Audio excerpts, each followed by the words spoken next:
Welcome to The Kingstonian, a podcast that profiles people who are passionate about what they do for a living, what organization they belong to, or the community they are a part of. Here is your host, Dave Cunningham. Thank you, Steve. Hello, everyone, and welcome. I am one of those people who has lived in the city of Kingston most of his life.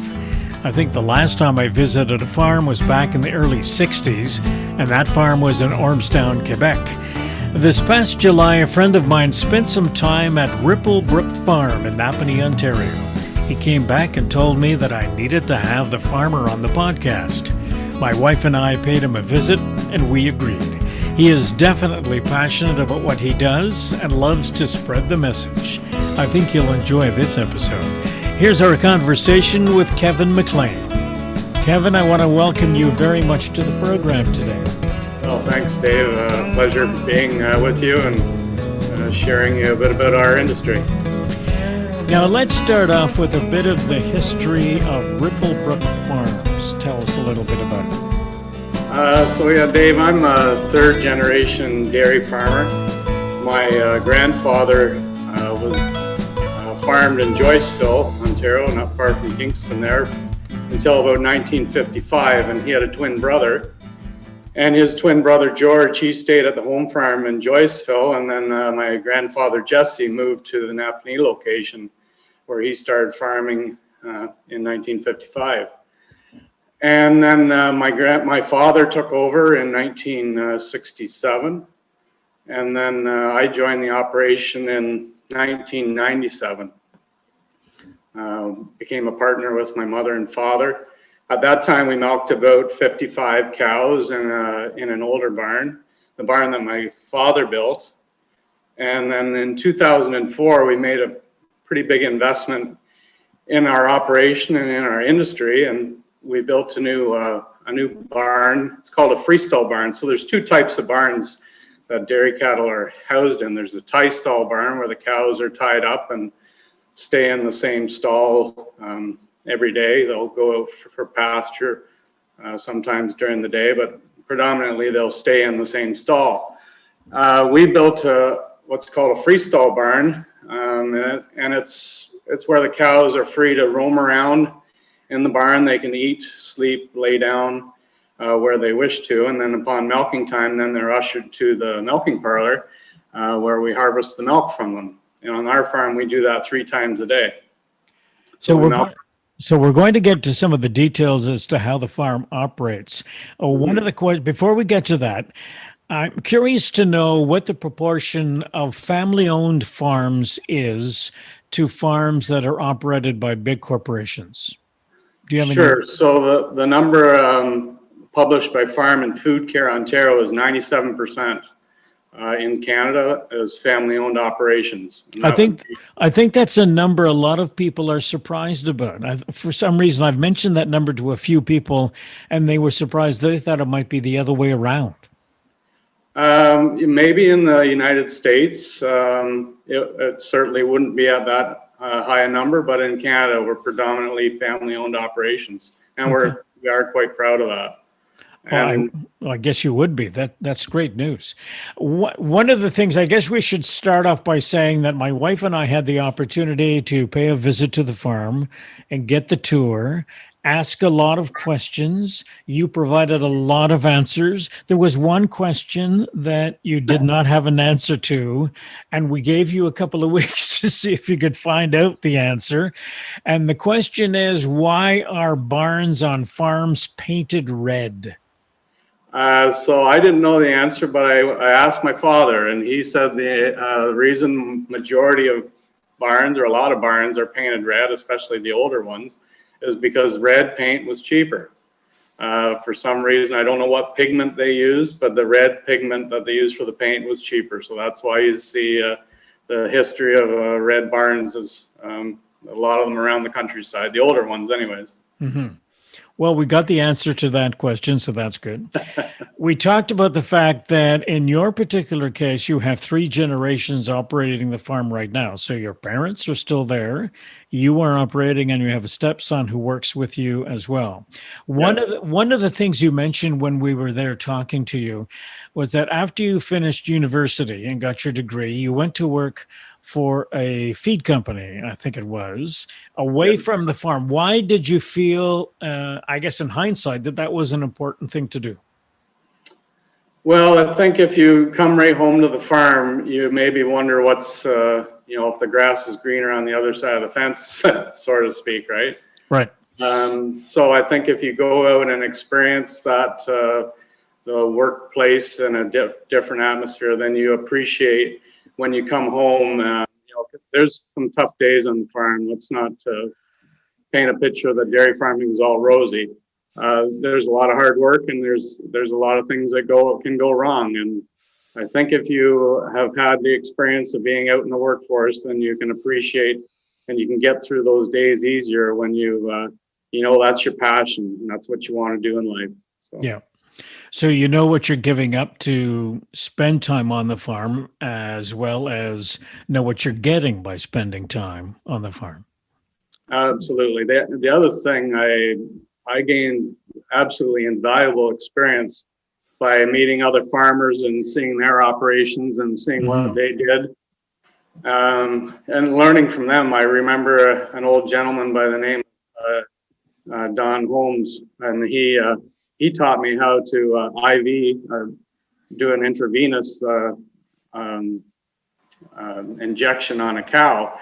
So when they have a calf and they need calcium, you can give that to them. And I always remember that. And that was a great, otherwise you'd have to phone the vet to do that. And he taught me how to do that. So that was a great opportunity. That was just one example of all the many things that I learned from farmers by visiting with them when I was selling feed for Purina. Now, if you wanted a little help with that intravenous, I mean, I've watched several episodes of The Incredible Dr. Paul. So, I mean, he spends a lot of time in the barn with the various cows. I think one of the things that surprised me, and I have not visited a farm. I can't remember visiting a farm any later than when I was a kid, and I had a cousin who was older than I who had a farm just outside of Montreal. And I would spend a few weekends and parts of the summer there visiting him. So that's a long time ago. So a lot has changed in farming since.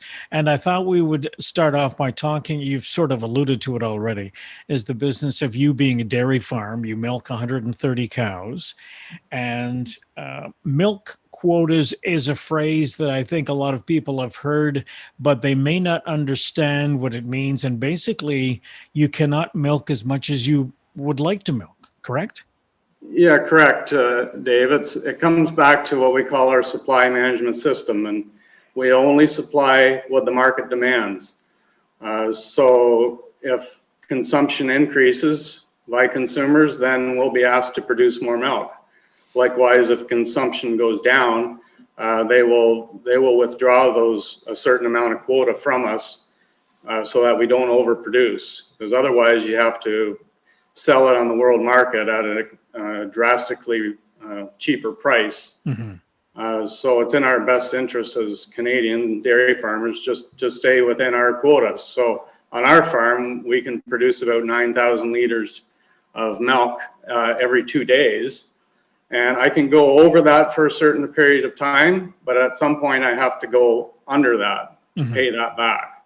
So on average, I have to produce that 9,000 liters. And if I want to produce more than that, then I have to buy more quota, and that comes at a hefty price in order to do that.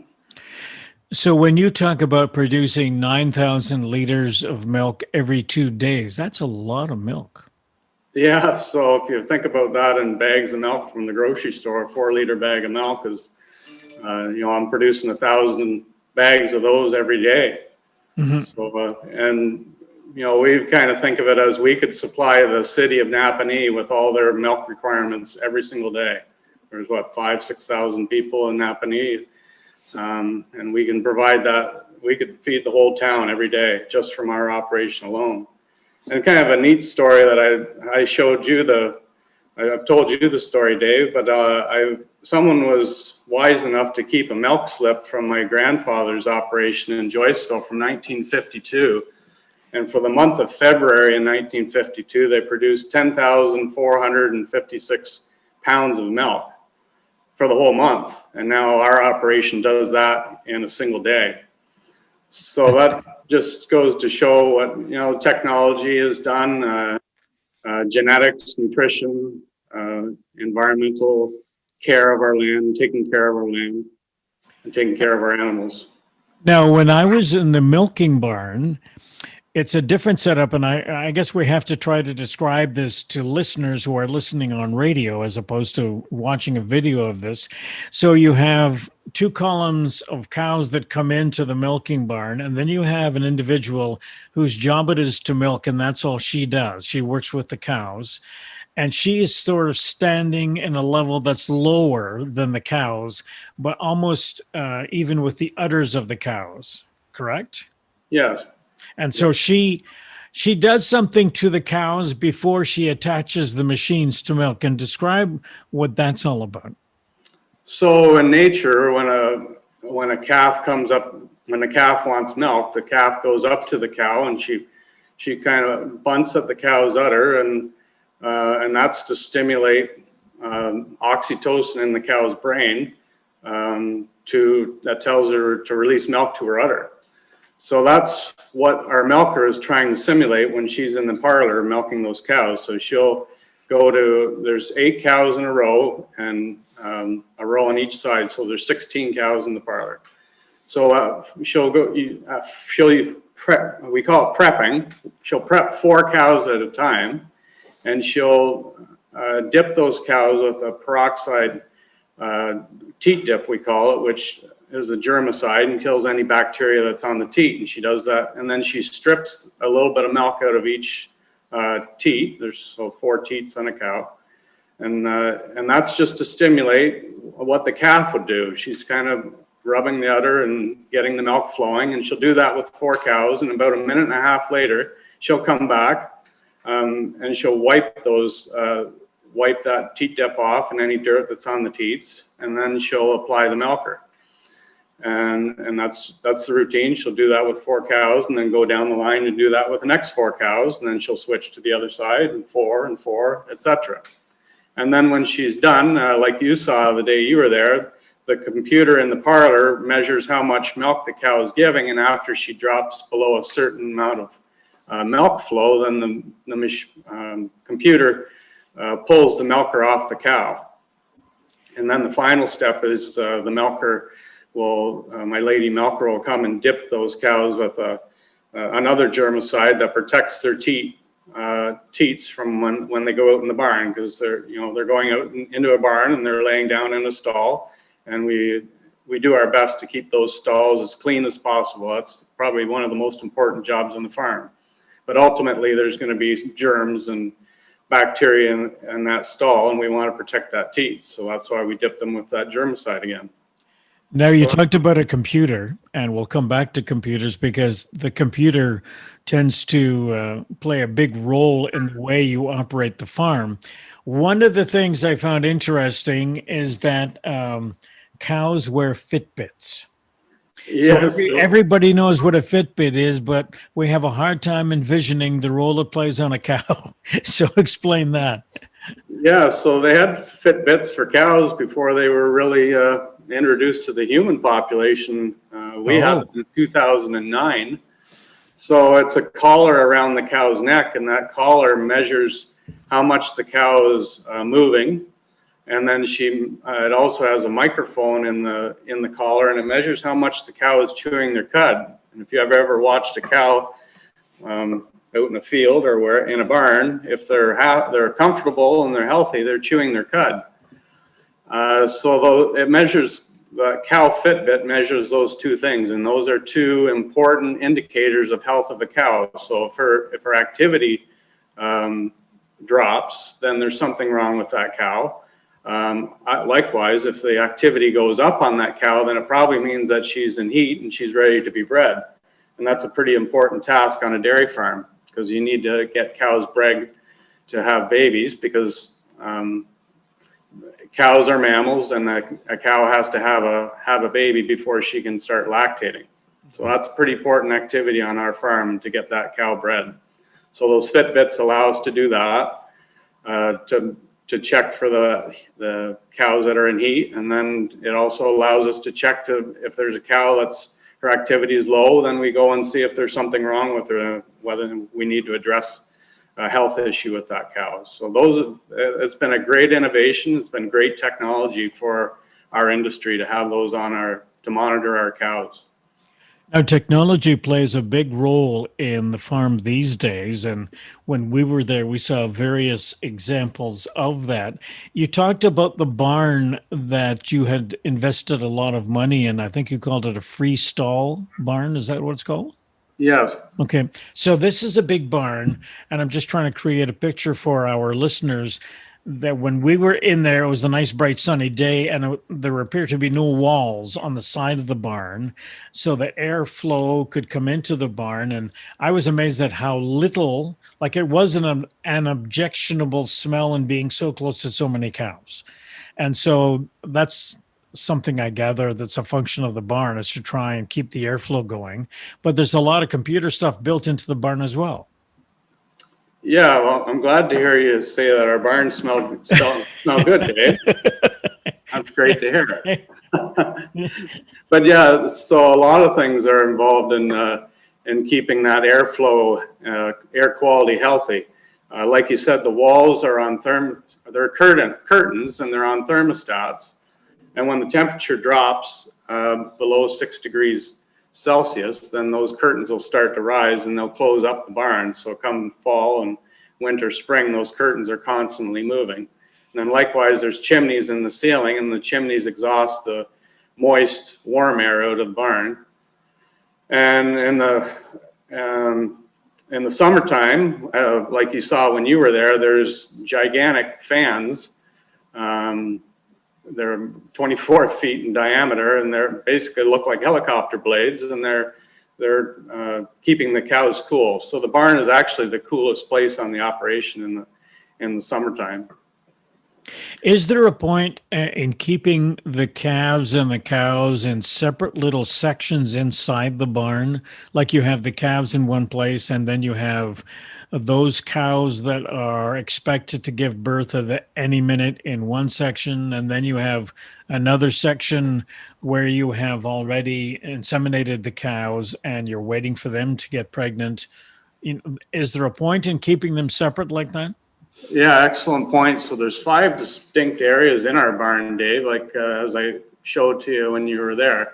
So there's an area we call the dry cow area. So those cows aren't milking. So when a cow is 7 months pregnant, we stop milking her. We call it what's drying off. She stops milking, and then she goes to a separate area of the barn, and we call them their mothers in waiting, and they get a separate ration. Their nutrients are different during that time. So they get a different ration than the rest of the herd. The other areas of the barn are, once they're getting ready to calve, they move from that dry cow area, or the mothers in waiting area, and they come over to what we call the hospital pens. And that's where they have or maternity pens, we also call them. And that's where the cows will have their babies. That's where they're born.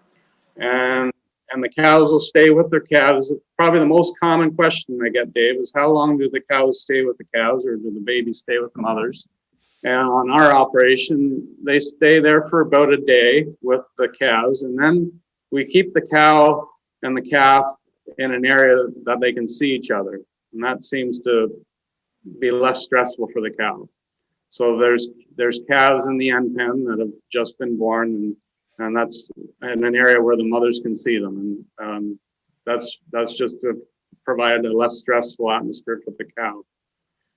Once the cow has, oh, you had a question, Dave? No, go ahead. So once the cow has her calf and it's time for her to milk, she'll go into what we call the fresh cow area.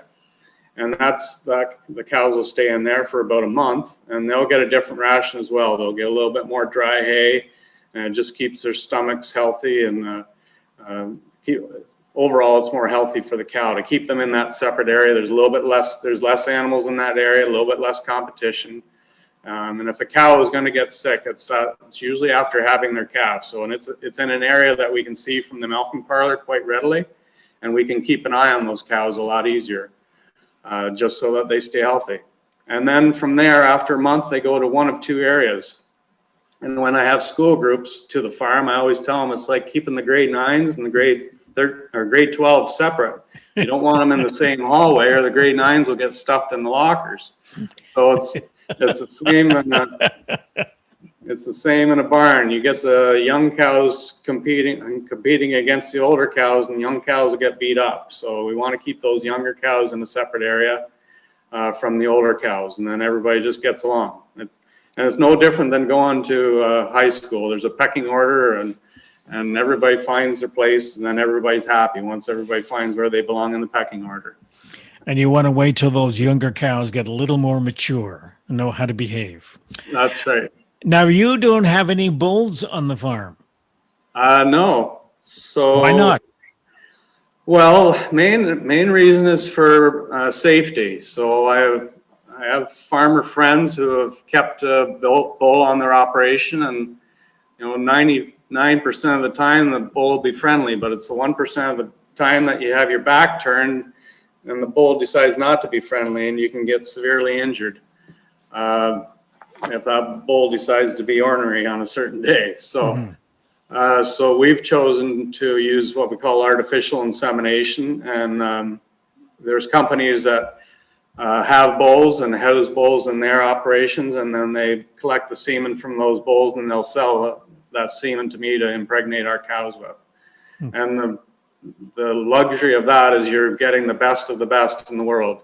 Those bulls are considered the best bulls around the world, and we have access to those bulls, and we can breed our cows with those genetics and create cows that are functionally more correct and produce more milk. Now, one of the points that I found interesting, we always assume that farmers like yourself and the people who work with you are busy a lot of the time, but you have employed certain technological developments to ease the strain, if you will. And some of the things that I'm thinking in my mind that farmers would do based upon television or movies or whatever the case may happen to be. And we sort of talked about a couple of them when we were in the barn. One of them is when the cows are eating the food that you've provided for them. So they stick their head through a slot and they bend down and munch on the food. And what tends to happen is they tend to push the food away from them as they are munching on it. So to get the food back closer to them, you have a robot, correct? Yes, Describe correct. this robot and what it does. So we call it a Juno, and it's basically looks like a flying saucer, and it comes out at every hour on the hour. It comes out and has a designated pathway down the barn, and it, like you said, it pushes the feed back into the cows because they're always, they're moving it around with their muzzle or their nose, and it gets pushed away from them. So you want to push it back in where they have access to it. And that runs, I don't feel like getting up at 2, 3 o'clock in the morning to do that. So we employ that technology for that machine to do that. Now that's a $23,000 machine to do that. So it's not a cheap machine, but it keeps those cows milking well and allows them access to feed. The other thing we were noticing is when those cows were reaching for that feed, and you saw it, they have a bar there that stops them from getting out of their pen basically, but that bar is what we call a neck rail, and they get pushing on that neck rail, and it can cause a bump on their neck because they're always pushing against that bar. And this Juno, or the flying saucer, pushing the feed in, stops those cows from pushing against that bar, and stops those cows from getting the bumps on their necks. So it was really a great technology to invest in. It improved the animal welfare of our animals, and it made our cows produce more milk just because there was always feed being pushed in front of them. Now, the other thing that is of concern to you, I'm sure, is keeping the barn clean. And there's another robot, if you will, that helps take care of that. It sort of pushes the poop, for lack of another word, out from underneath the cow to a trough that gets rid of it, essentially. Correct? Yes. Yeah. So there we call them manure scrapers. We can go with your term and call them pooper scoopers if you want, Dave. That's what we call them when the school kids come. We call them the pooper scoopers, but in our industry we call them manure scrapers, and it's a 220-foot barn, and it takes about a half an hour for that scraper to move that manure down to the end of the barn. It's just on a cable system, and there's 4 of those scrapers in the barn, and it just gently and slowly moves that manure towards the end of the barn, and the cows just step over the scraper as it comes to them. But you're right, it saves a lot of shoveling. I wouldn't want to, you saw how much manure there was from 130 cows, Dave, and I don't think you'd want to scrape it, and I certainly don't want to. So No. that machine does save a lot of labor. It's not fun to fix it when it breaks down, Dave, but I'll give you a call when it does break down. Okay, I'll come and help you. Yeah. As long as it's not 2:00 in the morning. 24 hours a day, Dave. Now you like talking about farming. Yeah, it's my passion. I am a dairy farmer, but I'm also an extroverted person. I love talking to people and meeting people. So, and I love sharing our story about dairy farming.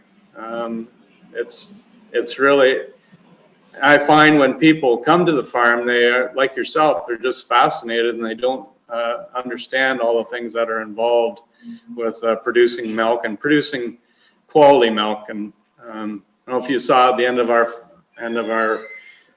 farm, we have a farm size. The name of our farm is Ripplebrook Farm, and there's a logo underneath it that says, "Proud to produce quality milk for Canadian families." And we are very proud that the milk that we produce from our farm is of the highest quality.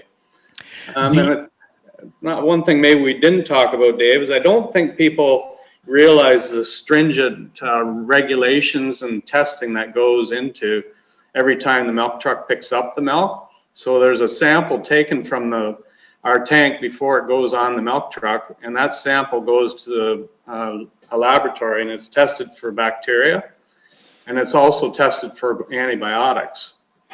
So if for some reason an accident happens and my milk was tested had antibiotics in it, I would be fined the whole price of the truckload of milk, and that would be equivalent to about $45,000. That's a fine I don't want to pay, Dave. No. So we're extremely careful of how we medicate animals. But I always equate it to if your child was sick, you would want it to have access to medicine. And likewise with my cows, if a cow gets sick, I provide it with medicine. But then we're not allowed to put that milk in the tank for a certain number of days until the antibiotic residue is out of that milk. So I think that's important for people to know, and I think people like to know how safe their milk is. You know, it's antibiotic free. It always has been, and it's of the highest quality. We're tested. The bacteria is extremely low in milk that and then it's pasteurized, of course. On our operation, the milk that goes on the truck is raw, unpasteurized milk, but then it goes to a processing plant where it's pasteurized, and that's just for everybody's safety. Now, I think one thing people may not be aware of, and that's the scale of money that a local farmer has invested in his farm.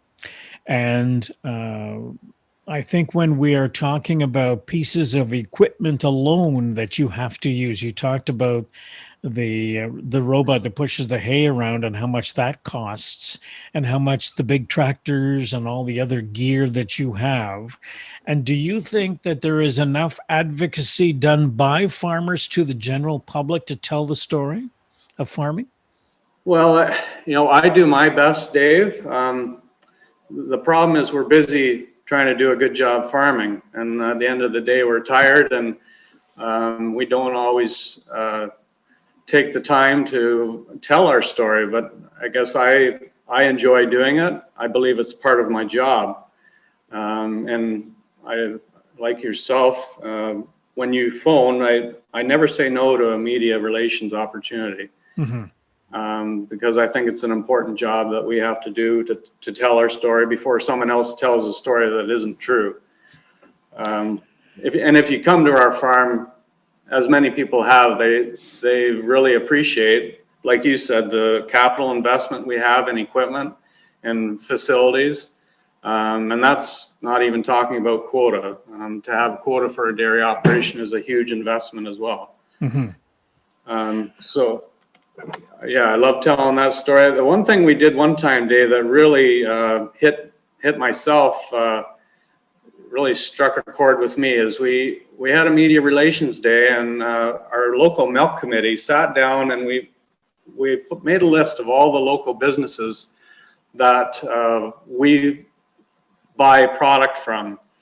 And it was remarkable how big that list became. There was over 100 local businesses that we supply or purchase product from and then pay them for that product. So it's a driver of the local economy. And we put those, when our local MP came driving up the driveway, we had the names of all those businesses staked on stakes 10 feet apart going up our driveway. And as you remember, our driveway is long. And it was a very impressive visual to see how many businesses we influence and, help stay in business in our local community. And I think that's an important part of the dairy industry in Ontario and in Canada, is that the supply managed industry allows small family farms to stay in business, and which in turn stimulate the economy and keep local businesses in business. If you go to northern New York State, for instance, Watertown, a lot of the small towns are ghost towns because they simply don't have the local businesses anymore, because the large farms down there can source from anywhere. They don't have to source locally. So I think that's a message I like to champion for supply management in our Canadian dairy industry, is it stimulates the rural economy. And I think no matter who I talk to when I do these conversations with different people from different walks of life, one of the big components of the conversation is the ability to communicate your story.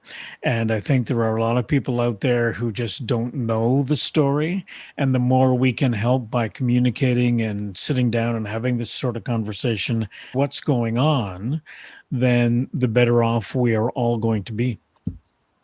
Well, I thank you for taking the time to do that, Dave. And it all started from a radio station, something fun we did with the radio station. We had a cow, had a calf, and the radio station had a contest to name the calf. And then, of course, the calf was named, and then the people who named the calf came out to the farm. And then Bill, your good friend Bill, was on that tour that day, and then he told you about our operation. So it's word of mouth, and when people hear about it and they enjoy the story and enjoy the tour, then more people come. And we certainly do promote and encourage people to come and visit our operation. Just give us a heads up, let us know when you're coming. We'd be glad to show you around. All right. Well, I appreciate your time today, Kevin, and all the best to you going forward. Thank you very much, Dave. I appreciate you having us on your program. Kevin MacLean from Ripplebrook Farm in Napanee, Ontario. If you or your group is interested in more information on the farm or a tour of the operation, send me a note and I'll pass along Kevin's contact information. Our email is thekingstonianpodcast, all one word, @gmail.com. This episode was recorded in mid-July 2021 using Zoom. The theme music for the podcast is Stasis Oasis, written and performed by Kingston musician Tim Aylesworth. If you have any questions, comments, or suggestions about any of the episodes, please send a note to thekingstonianpodcast@gmail.com. For details on upcoming guests, follow us on Facebook. The Kingstonian Podcast is hosted by Dave Cunningham and produced in Kingston, Ontario, Canada.